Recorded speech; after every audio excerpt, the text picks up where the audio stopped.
إن الذين يحبون أن تشيع الفاحشة في الذين آمنوا لهم عذاب أليم في الدنيا والآخرة والله يعلم وأنتم لا تعلمون.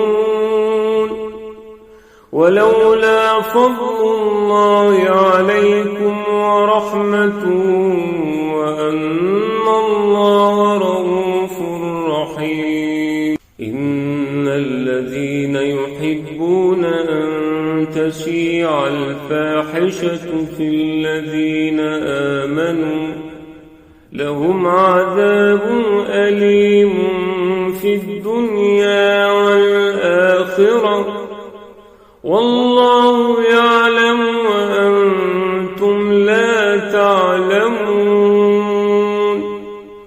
ولولا فضل الله عليكم ورحمته وأن الله رءوف رحيم.